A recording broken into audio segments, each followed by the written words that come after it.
Bonjour à toutes et à tous, bonjour à tous les suiveurs et à tous les inconditionnels de Grégoire, Omnisport, Dom Ndiaye, Warul Tit, Warul Ragal. On va parler de l'équipe nationale du Sénégal et Aliou Cissé qui prépare sa liste des 23 Lions pour la double confrontation face à la Guinée-Bissau. Donc, je vais parler de deux joueurs. D'abord, je vais parler de Opanguet. Opanguet, c'est un international sénégalais. Il joue très bien, il joue au FC Metz. L'année dernière, 31 matchs, 6 buts. 2018-2019, 38 matchs, 7 buts. Cette saison, 15 matchs, 3 buts au total. Donc c'est pour dire qu'il est bien parti pour battre son record de buts sur une saison. Cette saison, parce qu'il a pris de l'importance au Banguet. Il faut gagner de l'importance du côté du FC Metz. Donc même avec la blessure d'Ibrahim Niane, c'est lui qui gère l'attaque du FC Metz. Donc c'est pour dire qu'au Banguet, c'est un excellent joueur. L'équipe nationale du Sénégal, nous avons convoqué pour la première fois en 2017. Donc 2017, nous avons convoqué. Nous joué donc un match amicaux, joué le 27 mars face donc à la Côte d'Ivoire, joué face à la Côte d'Ivoire, match nul, un but partout, donc Sénégal-Côte d'Ivoire, c'était le 27 mars 2017, but de Sadio Mané, Mouidougon, remplaçant à la 46e minute de jeu. Après, il a joué un match officiel, donc Opanguet, il a joué un match officiel avec l'équipe nationale du Sénégal et il a marqué pour son premier match officiel avec les Lions du Sénégal. Il marque, donc ça veut dire que Opanguet, c'est un très bon joueur, hein, c'est un très bon joueur. Il a réussi à s'imposer au niveau du FCMS, mais pour l'équipe nationale du Sénégal, il est un peu sous-coté. Pourquoi? Parce que c'est un joueur qui est timide.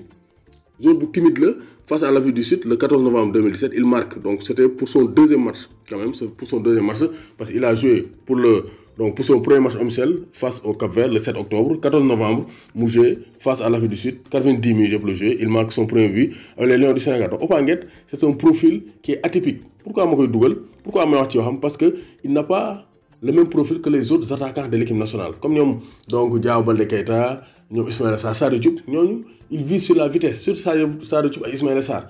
Mais Opanguet, c'est un style beaucoup plus technique. Comme des tables, il est capable de dribbler, de faire la dernière passe. Donc, manque dans l'équipe nationale du Sénégal. Aliou Cissé, on a gagné importance Opanguet, qui est un joueur d'expérience. Il a 26 ans, il a démarré sa carrière à Valenciennes, lors de la saison 2012-2013. Et depuis lors, il montre les échelons. Il a quitté Valenciennes 2015-2016, il est au FCMS. Et depuis lors, il est titulaire indiscutable avec le FCMS. Donc Opanguet, il peut bel et bien jouer un grand rôle avec l'équipe nationale du Sénégal. Il a choisi de jouer pour le Sénégal. Il est né en France, c'est un binational. Joué avec l'équipe de France U19 en 2012 et en 2013. Mais n'empêche, Daphné, je veux jouer pour le pays de mes parents, le Sénégal. Nous, mais bon, les gens ont fait de parce que techniquement, il y a un joueur comme l'équipe nationale du Sénégal. Techniquement, Opanguet, joueur équipe nationale, attaque, il n'y a pas parce que c'est un joueur très très technique. Et c'est ce manque en attaque. Son Eli, gars yi daw lañ gën a mën Sadio Mané maintenant il s'est bien amélioré techniquement mais yéen joueurs yëpp daw lañ gën a mën que yore balle conservation de la balle te Aliou Cissé loolu da koo soxla parce que actuellement gis nañu ne Sénégal dañoo am difficulté pour conserver la balle en attaque balle bi on perd trop trop rapidement balle dañ koy teel a ñàkk du yàgg suñuy tànk te ça c'est pas bon des fois boo dee équipe yoo xam ne dañuy toog seen i camp il faut nga am donc des joueurs capables de garder la balle de faire tourner la balle te Opanguet il a ce profil il est capable de dribbler c'est le meilleur dribbleur en Ligue 1 la saison dernière. Donc c'est pour dire que atout boo xam ne talent la boo xam ne dañ ko war a exploiter en équipe nationale te Aliou Cissé moo war a def loolu dafa war a gën a gëm kii di Opanguet parce qu'il a un profil différent des autres donc Opanguet il monte en puissance et Aliou Cissé da ko war a gën a may chance pour que équipe nationale am diversité en attaque beneen jour bi may wax c'est Moussa Niakhaté kooku ñëwul équipe nationale du Sénégal mais lu tax may wax ci moom parce qu'il a un profil qui peut intéresser l'équipe nationale du Sénégal parce que nous on a un problème de gaucher on a un problème au niveau du poste de latéral gauche. Moussa Niakhaté, c'est un défenseur central de métier qui peut jouer latéral gauche. Donc il peut dépanner sur le côté gauche de la défense des Lions du Sénégal. Moi aussi, même chose, il a été formé à Valenciennes.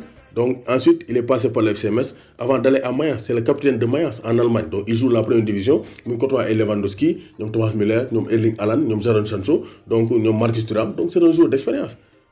Donc qui peut apporter beaucoup de choses à l'équipe nationale du Sénégal. Tamom, jeune avec les équipes espoirs de la France jusqu'en 2019, mais actuellement de source sûre, il veut jouer pour l'équipe nationale du Sénégal. Donc ay mbokam ñu fi day ñëw fi vacances Sénégal. Donc Moussa Niakhaté, c'est un gaucher qui est athlétique.